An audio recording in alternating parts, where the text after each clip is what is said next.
Bom, tudo bem, pessoal. Vamos continuar então com o método de Jacob Richardson. Então, dando continuação, seguindo o nosso roteiro inicial do vídeo aula anterior, o que nós vamos fazer agora é, primeiro, introduzir a ideia, a essência pelo qual nós vamos desenvolver o método, e em seguida a gente apresenta o algoritmo e então um exemplo para vermos como isso vai funcionar na prática.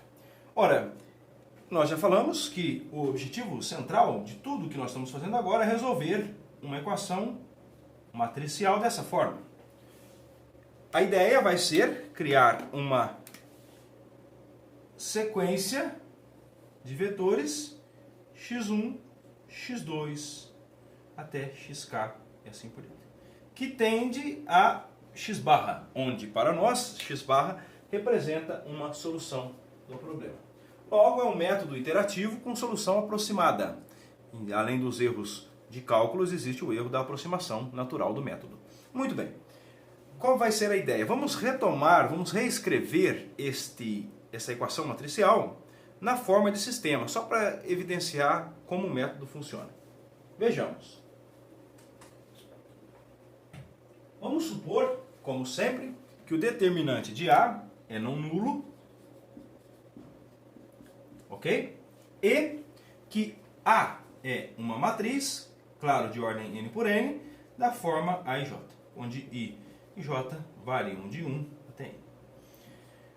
Bom, se a gente escrever na forma de sistema, nós temos que resolver, o objetivo é resolver o sistema de equações. O sistema linear da forma A1, primeira linha, primeira coluna da matriz, x1 mais A1, 2, x2 mais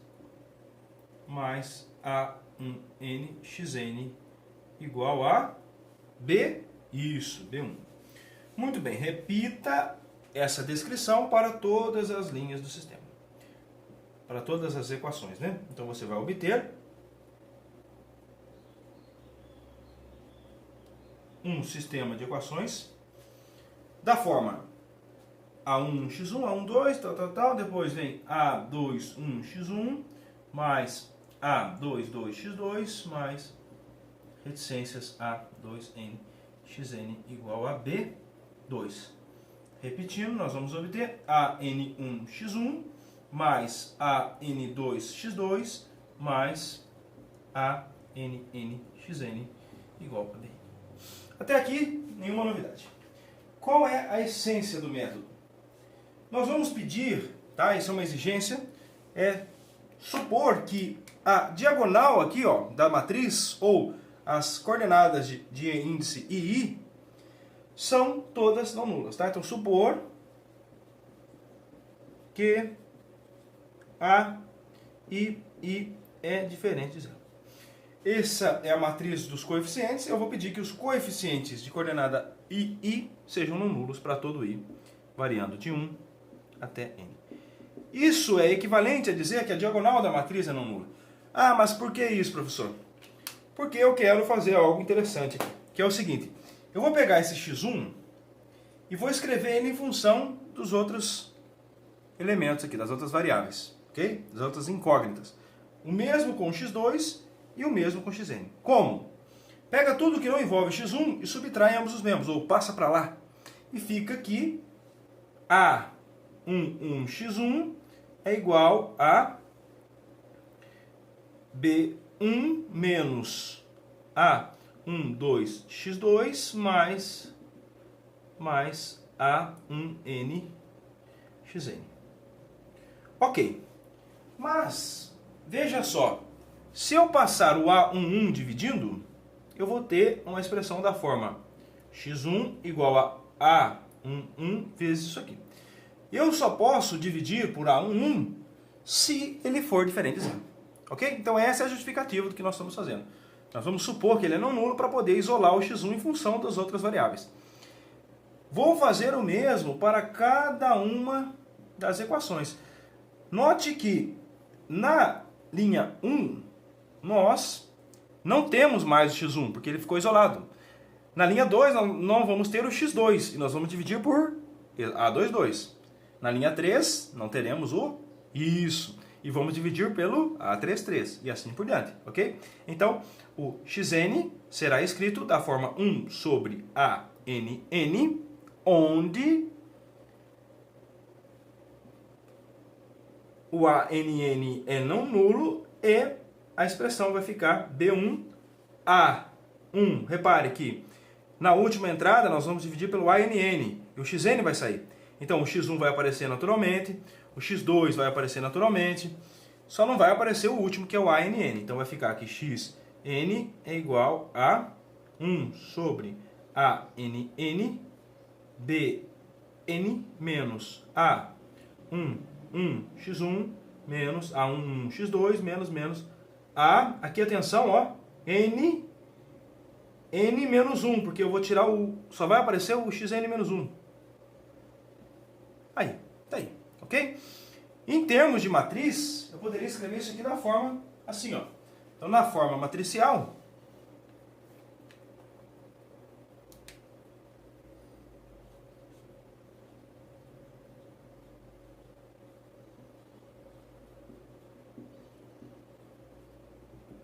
como a gente escreveria isso na forma matricial? Ora, escrevendo como matriz, nós vamos obter algo do seguinte tipo. Tá vendo que aqui eu tenho x1 até xn? Então eu vou escrever o vetor x, ok? Então eu vou escrever o vetor x aqui como sendo o vetor de coordenadas x1 até xn. x1, x2, xn. Beleza.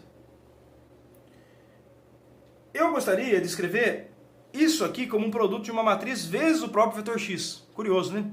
Só que, como aqui não aparece o x1, se eu tentar escrever essa matriz, vocês vão perceber que ela teria o zero nessa coordenada aqui. Porque ela vai ficar multiplicada, já vou escrever logo, essa matriz vai ficar multiplicada por um vetor que é o próprio x aqui. E eu ainda vou somar uma outra matriz aqui. Milagre, fazer tudo caber no mesmo quadro, né? Vamos lá. Vamos entender. Aqui eu vou repetir o x, porque eu quero escrever essa equação na forma matricial. Aqui eu vou pensar, bom, x1 é alguma coisa vezes o x2. Quem é essa coisa? É menos A12 sobre A1. Então eu vou escrever. O 0 x1 vai ter que ser 0, o próximo vai ser menos A12 sobre A11. Se eu for repetindo isso aqui, vai aparecer o menos A1n sobre A1. Menos A1n sobre A11. Mas e esse B1 sobre A1? Eu vou pôr ele aqui. B1 sobre A11. Repita o mesmo para o próximo. Você vai perceber que vai aparecer menos A11, tá? Porque a primeira coordenada vai aparecer sobre o A22. Aqui vai aparecer um zero. Depois até o menos A2n, A22. E repetindo, você vai perceber que vai aparecer menos AN1 sobre ANN, tudo até o zero na última coordenada. Então a diagonal da matriz que vai aparecer vai ser nula. E não é à toa que ela vai ser nula. Ela vai ser nula porque os elementos da diagonal eu acabei isolando eles aqui. Seriam os que ia multiplicar aqui para aparecer na diagonal. Ok? Vamos dar nome a essas matrizes porque essencialmente esse é o método, tá? Então aqui vai ficar, na última vai ficar o Bn sobre ANN. Bn sobre ANN. Olha só que legal. Essa matriz, nós criamos ela a partir da matriz A, ó. Só envolve a matriz A. Não tem mais nada aqui. Essa aqui eu vou chamar de matriz H. Vai ser a matriz das iteradas, já que nós vamos iterar ela daqui a pouco. Esse aqui é o que nós procuramos, é as incógnitas x. Ela aparece duas vezes, tá?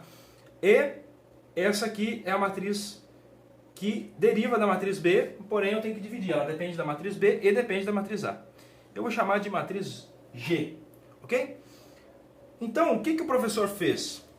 O professor pegou um sistema de equações e complicou ele. Foi isso que o professor fez, não é mesmo?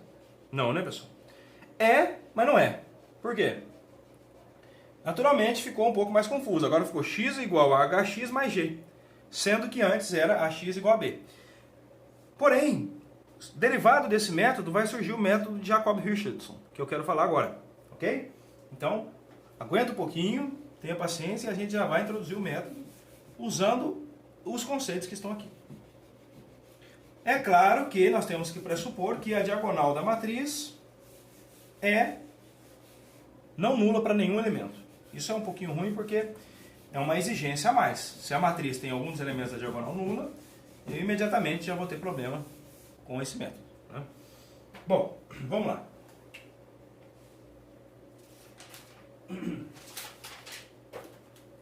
Então, vamos escrever isso aqui?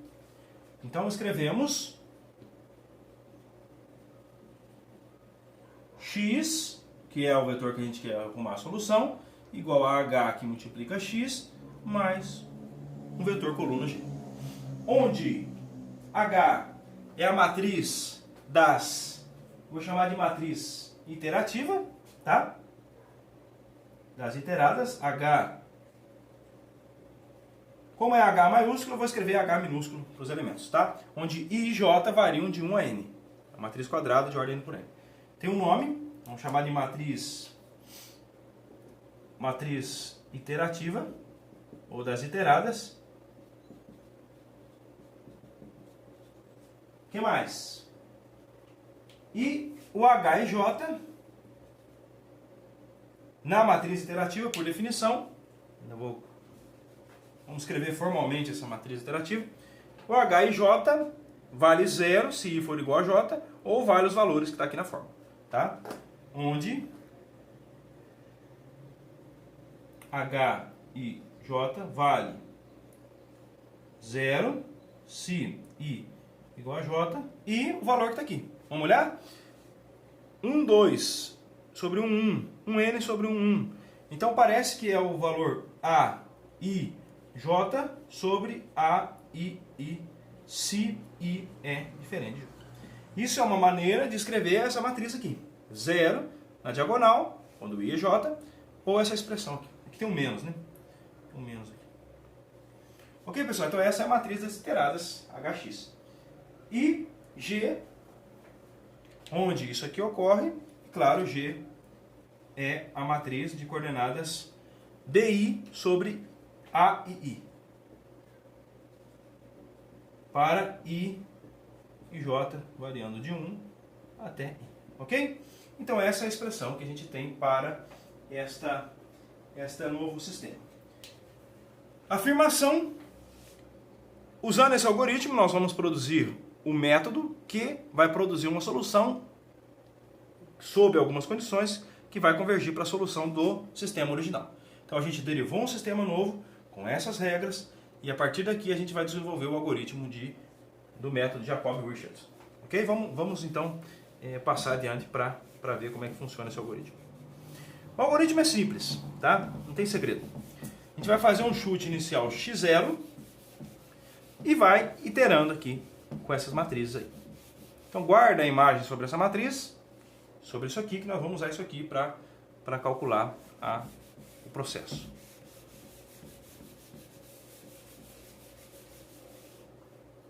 Então qual é o problema? Então, qual seria o problema?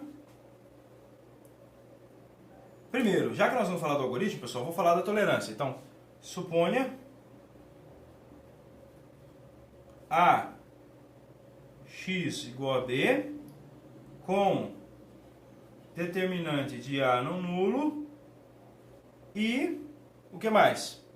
A diagonal não nula, senão não dá para fazer isso aqui, né? E A e I diferente de 0 para todo I valendo de 1 a N. Tá? Então a diagonal, uma matriz cujo determinante é não nulo e a diagonal é não nula também. Não, mais do que isso, né? Nenhum elemento da diagonal é nula.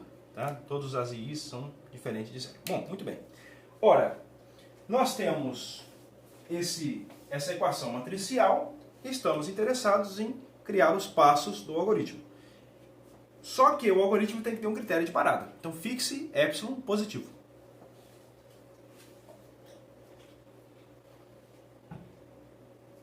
Suponha isso e fixe. Então o critério de parada vai ser quando eu for menor ou igual. Então o algoritmo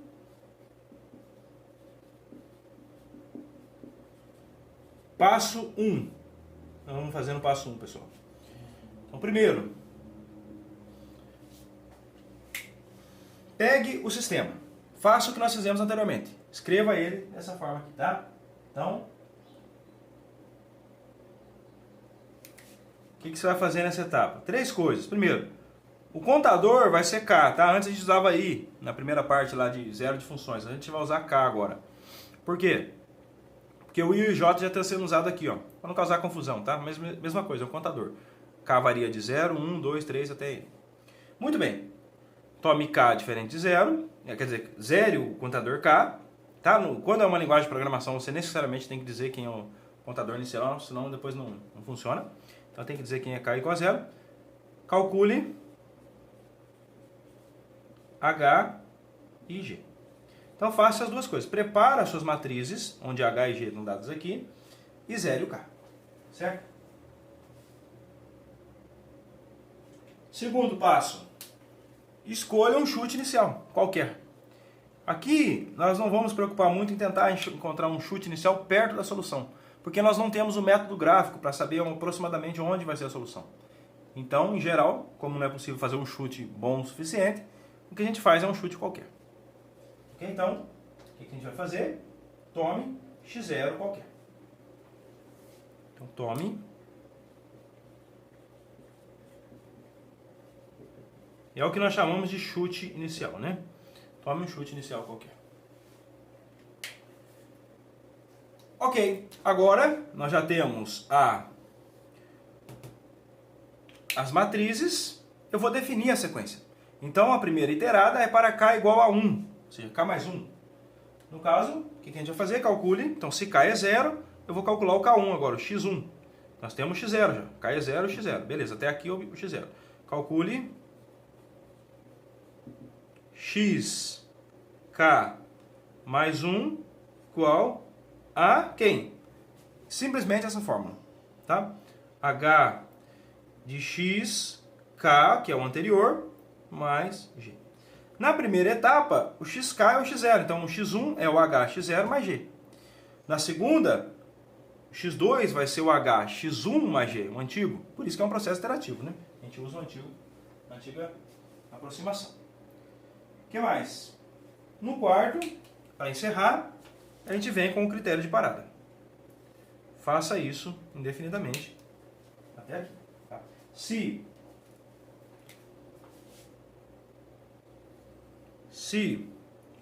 o erro relativo entre xk mais 1 e xk, que é o erro que a gente já sabe na etapa K, né? Estamos acostumados com ele, é menor do que epsilon, pare.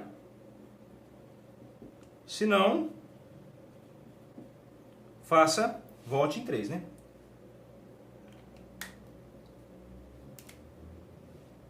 Volte ao passo 3 com K mais 1, tá? Então repita o passo 3 para o próximo K mais 1. É isso aí, pessoal. É só isso. Não tem segredo. Então esse é o algoritmo descrito em todas as etapas. Vamos aplicar ele? Então essa informação aqui, das coordenadas da matriz e da G, você salva aí que eu vou precisar apagar, já que a gente vai seguir essa etapa aqui. Okay? É mais simples que os outros lá que a gente viu de funções. É claro que agora nossa sequência é uma sequência de vetores ou matrizes colunas. Mas é mais simples no sentido de que agora a gente simplesmente tem 4 etapas bem claras, bem definidas. E é só trabalhar com a álgebra linear, multiplicar a matriz e subtrair. Mais fácil. Vamos lá ver como funciona então. Olha só, exemplo.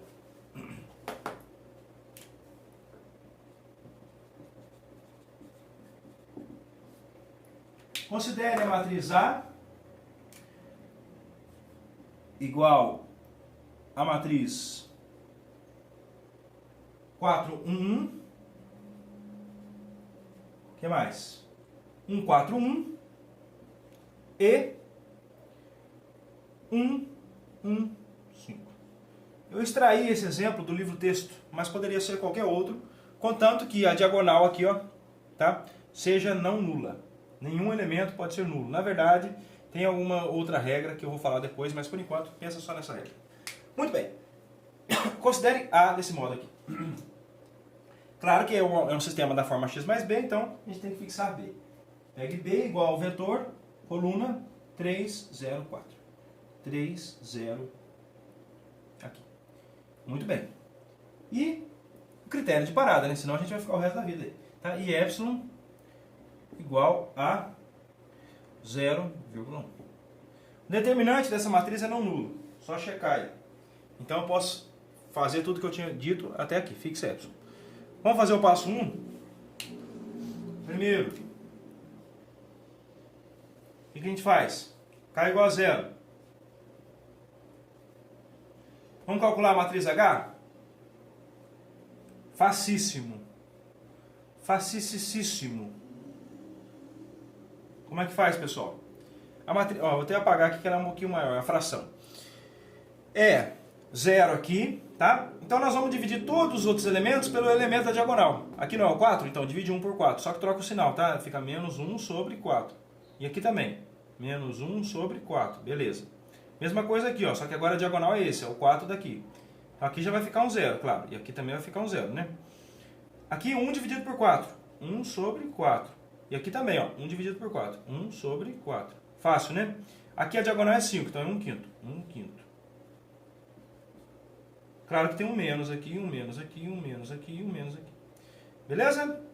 É só isso. Rápido assim. Às vezes a parte técnica é mais trabalhosa do que pôr a mão na massa. Aqui é mais fácil a gente já ir fazendo o exercício, né? O B a gente já sabe, então a gente precisa calcular a matriz G. A matriz G é o elemento pela diagonal. Por exemplo, 3 sobre 4, o 0 sobre 4 e o menos 4 sobre 5. Fácil assim mesmo. Sem segredo nenhum. 3 sobre 4, 0 sobre 4 é 0 e menos 4 sobre 5. Acabou? A parte de montar o sistema, sim. Agora tem que fazer um chute inicial. Não tem jeito, né? Vamos fazer um chute inicial aí. Eu vou somar tome x0, o vetor coluna, chute inicial, 0, 0, 0. Beleza? Então já passamos do passo 2. Passo 3. Calcule o próximo, o x1. Pois bem, vou fazer isso.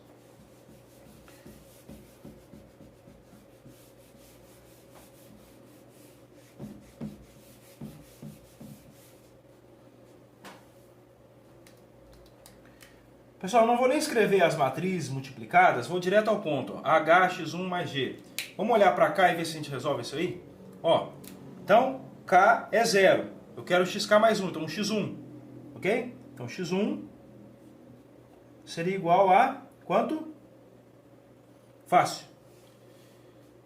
Vai ser hx0 mais g. Então h vezes o 0, 0, 0 mais g. Só que é h vezes 0, 0, 0. Então é isso vezes 0, mais isso vezes 0, mais isso vezes 0. Dá 0. Mais o g, que é 3 quartos. Então ficou só 3 quartos. O mesmo vai valer para cá e o mesmo vai valer para cá. Por azar, deu só a matriz G, porque nós começamos com o vetor nulo. Quarta etapa. O que a gente faz? Calcula o erro relativo. É importante a gente calcular ele agora para a gente entender como é que é aquela norma do máximo lá, tá? Então vou calcular ele. Ó, o erro relativo é entre o... Isso! Entre o x0 e o x1, né? Como é que fica o erro relativo? Por definição, né? É assim, ó. Norma da diferença dos vetores dividido pelo último que você calculou, no caso x1, tudo na norma infinito. Isso é bom, porque a norma infinita é fácil de calcular. Ela é o máximo entre as coordenadas. Como ela é o máximo, a gente não precisa ficar tomando raiz quadrada, nada disso. Mais rápido. Ok? Então vamos para cá. Ops. Então, o erro relativo nessa etapa vai dar... Quanto é x1 menos x0? Pessoal, vou escrever como vetor, tá? Não como matriz. Senão não vai caber aqui, tá? Mas a gente sabe que um é equivalente ao outro. x1 menos x0 é esse vetor menos esse vetor. Então fica essa menos essa, 3 quartos. O que mais? 0 menos 0. e menos 4 quintos menos zero, dá menos 4 quintos. Dividido, norma infinito, dividido pela norma do de baixo. Norma do vetor de baixo, que é o último que eu calculei. 3 quartos, 0, menos 4 quintos. É óbvio que eu dividi um vetor pelo mesmo, um número pelo mesmo. É a mesma norma, é o mesmo vetor. Vai dar 1. É óbvio. Mas, só para a gente entender a definição, o que esse infinito aqui quer dizer? Que é a norma do infinito. A norma do infinito é o máximo dos valores que está aqui dentro em módulo. Quem que é o maior aqui de todos em módulo? Acho que 3 quartos é maior do que 0, porém 4 quintos é maior do que 0 e 3 quartos. Então deu 4 quintos. No numerador. E no denominador é o mesmo valor, né? Então deu 4 quintos também. Eu dividi 4 quintos por 4 quintos, isso dá 1. 1 é maior do que epsilon, porque epsilon é, por exigência nossa, 0,1. Como 1 é maior que epsilon, está aqui. Se o erro relativo for menor do que epsilon, pare. Beleza, ganhou o dia. Se não, volta até o terceiro com o próximo K. No caso vai ser o 2. Então vamos para lá. Aqui, usando o último critério, a gente vai ter que voltar ao passo 3. Certo? Voltar ao passo 3. O terceiro. X, K mais 1 e a fórmula lá. Nesse caso, você vai obter que x2 é h vezes x1 mais esse vetor. Opa, mais esse aqui. Então vamos lá. Esse vezes esse. Vai ficar 0 vezes 3 quartos, menos 1 quarto vezes 0, mais menos 1 quarto vezes menos 4 quintos. Dá 1 quinto. Vai ficar 1 quinto. Então x2 vai ser, na primeira coordenada, 1 quinto. Mais 3 quartos. Pode esquecer, né? O que mais? Segunda, esse vezes esse, essa matriz vezes essa, né? Vai ficar menos 3 16avos, menos 1 quinto, mais 1 quinto. Faz as contas lá, pessoal. Eu não vou fazer todos não, tá? Faça lá um por um, soma com a G, e nós vamos obter um vetor aí, x2. Qual é o vetor x2? Deixei no caderno as contas. Vai ficar, então, nas notas de aula, que está em PDF, está disponível lá. É o H, vou escrever melhor aqui, ó. Só para não confundir. Seguindo a fórmula, é o H, o x anterior, x1 mais o G. Que nesse caso daria o vetor coluna 0,950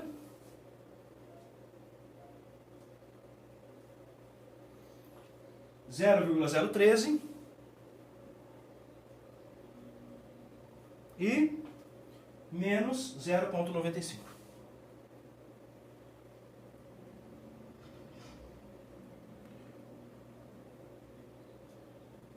Calcula o erro relativo. Volta lá e calcula o erro relativo. Etapa 4 agora. Vamos ficar alternando entre a etapa 3 e a etapa 4. Logo, na etapa 4, a gente checa o erro relativo. Menor que epsilon, beleza. Se não for, voltamos à etapa 3. Então, quarto. O erro relativo vai dar esse vetor menos esse vetor dividido pela norma infinita desse vetor. Então, a norma da diferença dos dois, que é o máximo da diferença de cada uma das coordenadas, dividido pelo máximo da diferença, máximo das coordenadas daqui. Ok? Eu vou abreviar aí, vai ficar 0,2. Que é maior do que epsilon. Então, volta na etapa 3. E calcula o x3.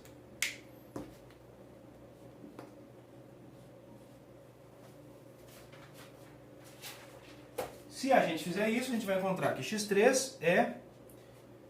Vamos trabalhar com 3 casas decimais, é o suficiente pela precisão que eu pedi. Eu pedi a precisão de uma casa decimal, então fica 984. Aqui já dei a velocidade de dar 0. E aqui deu menos 0,993. Vamos para a etapa 4. Calculo o erro relativo. Nesse caso, o erro relativo dá menor. Okay? O erro relativo dá 0,04, que é menor do que o epsilon. Logo, o que a gente faz aqui? Para. Portanto, isso significa portanto, né? Símbolo matemático aí. Então, portanto, a aproximação que nós queremos, o x barra, ele é aproximado por esse vetor coluna aqui, que eu vou escrever na forma de vetor usual, fica 0,984, esse é o x1, solução do sistema, 0,000, né, que é o zero, e, por último, o menos 0,993. A solução exata do sistema x barra é 1, 0 e menos 1. Repare que o método aproxima, quando eu for iterando mais, vai se aproximar cada vez mais desse número. Isso vai perto de 1, isso é 0 e isso vai perto de menos 1. Ok? Mesmo se eu considerasse muito mais casas decimais, esse erro não vai ser muito diferente desse aqui, não vai ser muito menor, porque o próprio método iterativo tem erros, diferente do que a gente fez no método direto, onde quanto mais casa decimal, mais preciso fica a solução. Aqui, claro, casa decimal melhora a aproximação, porém tem um erro que a gente não consegue contornar. Só tem um jeito de contornar. Aumentar o K cada vez mais. Aí o erro vai diminuindo. Ok? Ora, são essas observações que eu tinha para fazer disso aqui com o método direto. Então são duas observações. Primeira, repare que esse método aqui ele é interessante, pessoal, somente quando você tem uma matriz mais esparsa, com vários elementos nulos. Tá? Então, do ponto de vista computacional, o método de Jacob-Richardson, que é esse que a gente viu agora, é interessante apenas quando a maioria dos elementos de A são nulos. Senão fica muita operação e acaba sendo melhor os métodos diretos. Segundo, eu não disse que sempre vai convergir o método. A gente não viu o critério de convergência. Então, qual que é o critério de convergência desse método? A gente precisa criar uma regra. Tá? Tem essa desvantagem. Primeiro, já pedimos que a diagonal seja não nula. Foi uma exigência na matriz. Então não funciona para qualquer matriz, né? Segunda exigência é a convergência do método. Então, o método converge apenas, ou apenas não, a gente consegue garantir, tá? Garantimos. A única garantia que nós vamos dar nesse curso é que garantimos que o método de Jacob-Richardson converge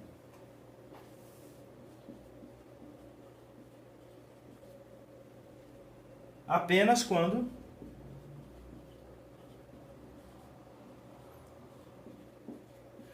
a matriz tem uma propriedade interessante, que é a seguinte. Existe uma maneira de falar de norma infinito da matriz, vou falar daqui a pouco. Então ele só vai convergir quando eu garantir que a norma da infinito da matriz, a própria norma da matriz, não do vetor, vou definir já, é menor que 1. Mas o que é esse número aqui? Para a norma infinita de H, estou definindo assim, tá, pessoal? Isso aqui é um tipo de norma de matriz. A gente não viu ela. Ela é escolhida desse modo para que o método funcione. Existem detalhes técnicos sobre ela que está nas referências bibliográficas, mas que eu não vou falar aqui. Ok? Então, essa norma é, por definição, o máximo. Isso aqui significa que eu estou definindo, tá? Por definição. Não estou calculando. Eu estou exigindo que seja assim, o máximo do conjunto de todos os possíveis somatórios, ok? Dos H e J. Então pega os seus H e J, que são as colunas da matriz, e soma elas. Faz o J variar de 1 até N. Pega as colunas da matriz e vai somando. Em módulo, módulo de cada coluna. Isso vai dar para cada coluna um número. Pega o máximo delas, ok? Para todos os possíveis I. Então o máximo de J variando de 1 a N, para I variando de 1 a N. O máximo das colunas. Pega todas as colunas e pega o máximo da soma das colunas. Se isso aqui for menor do que 1, beleza. Eu garanto que o método converge. Claro, além disso, essa matriz tem que existir. Então a matriz original A não pode ter diagonal nula, senão não tem nem chance, né? Se não vale isso, eu não posso garantir nada. Não estou dizendo que não vai funcionar. Pode funcionar, pode testar que vai funcionar, mas não é garantido. Ok? É só isso, pessoal. Então isso é o que eu tinha para trazer desse método numérico aí. Com isso, o que eu fiz lá no Excel? A gente precisa trabalhar um pouquinho com esses métodos e, por vezes, a gente quer testar para outras matrizes, testar vários outros valores de x para ver em quais convergem, em quais divergem, né? Então, como eu não sabia, como eu não vamos usar um programa computacional, nós vamos ficar só no Excel, eu deixei lá uma planilha para vocês, no formato zip, é só fazer o download e usar, onde está implementado o método de Jacob-Richardson para matriz de ordem 3x3. tá? Em ordem 3 por 3. Outras matrizes de outras ordens também podem ser igualmente implementadas lá na própria planilha.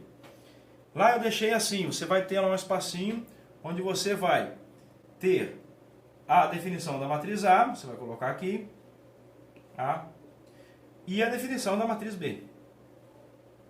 Abaixo, automaticamente, já deixei a fórmula que calcula a matriz H, ok? A matriz H. E aqui eu já tenho uma sequência, então eu deixo o K e o XK. Então você vai ter lá o seu K e o erro relativo. K, o XK e o erro relativo. Então aqui a matriz automaticamente considera o K igual a 0, 1, 2 e assim por diante. O XK você vai colocar aqui o X0, que é o primeiro. No nosso caso era o 0, 0, 0, por exemplo. E você tem o erro relativo que não existe ainda, né? Na próxima iteração ele vai usar o H e a matriz B para gerar o X1. Aqui está o X1. Essa matriz é o X1. E vai calcular o erro relativo dela. Na próxima ele vai calcular o X2 e o erro relativo. Se você quiser aumentar para calcular para a matriz 4x4, que é aumentar um pouco aqui, basta preencher aqui, completar o B, que tem mais uma coordenada, estender as fórmulas, só arrastar as fórmulas para o lado, ele vai preencher as outras equações aqui da matriz H e estender aqui o X0 para uma matriz 4x4. Tem espaço para uma matriz 5x5, eu deixei lá um espaço na planilha até a matriz 5x5. Para mais, você tem que recortar, espaçar, porque vai colar uma coisa na outra, não cabe tudo, né? Então, até para a matriz 5x5 está lá uma implementação no Excel desse método para 10 iterações. Se quiser mais de 10 iterações, é só arrastar as colunas para o lado aqui e ele vai continuar calculando, tá? E lá vai ter os erros relativos e tal. Então, você pode muito bem escolher um X0, fixar uma matriz e ver se o método está funcionando só usando uma matriz no Excel. Pessoal, é simples, claro, as fórmulas ficaram um pouquinho confusas às vezes de ler, mas nada mais do que é o que está escrito em aula. Só olhar direitinho vocês vão ver que as fórmulas vistas em aula estão escritas em cada uma das linhas daquela planilha lá. Bom, com isso a gente tem um método lá. Então que tal a gente praticar? Então é hora de você aproveitar e fazer um exercício de participação, porque é a última atividade sobre métodos iterativos de sistemas lineares. Então exercício... Participação logo vale aqueles pontinhos, né? E umas cargas horárias de frequência. Então, para o sistema anterior, que nós já vimos, então considere. Agora, o mesmo sistema, vamos mudar só a matriz 4, 1, 1. Vamos mudar só o chute inicial, 1, 4, 1 e 1, 1, 5, vezes o próprio vetor x, que é o x1, x2, x3, igual ao b, que é o 3, 0 e menos 4. 3, 0 e menos 4. Então, para este sistema aqui, letra A, verifica que isso aqui funciona, que isso aqui garante a convergência do método. Calcula a matriz H e verifica isso. A matriz H nós já calculamos, né? Então, verifique o quê? Que a norma do máximo da matriz das interativas, matriz interativa é menor do que 1. Logo, daqui eu uso essa observação para concluir que o método converge, né? Então, conclua que o método converge neste caso. E é claro, não podia deixar vocês praticar um pouquinho o método. Então, vai lá, constrói a matriz H, checa isso aqui usando essa fórmula, soma as colunas em módulo, pega o máximo delas e vê se deu menor que 1. Fez isso? Então você já sabe que converge. A gente sabe que converge para qualquer x0, tá? Qualquer x0 que você pegar, o método converge. Então verifica o seguinte. Tome epsilon igual a um pouquinho mais, 0,01. Antes era 0,1, um pouquinho mais exigente. Estime a solução. Então encontre uma estimativa para a solução do sistema, que a gente já sabe qual é, inclusive. É a 0, é a 1, 0 menos 1. Essa é a solução desse sistema anterior aí. Tá? Mas você vai encontrar uma estimativa para essa solução x barra, supondo no item 2, o chute inicial, x0, o vetor coluna, 1, 1. Tudo bem, pessoal? Então é simples. A ideia é refaça tudo que nós fizemos, só que com esse chute inicial e com esse margem de erro aqui, tolerância dessa aqui. Logo, a gente espera que vai convergir para o x barra, que é o vetor 1, 0, menos 1. Então tem que ficar próximo disso. Bom, com isso a gente encerra então essa parte. Agora a gente conversa nos próximos atendimentos e vamos entrar em outros temas como interpolação polinomial na aula seguinte.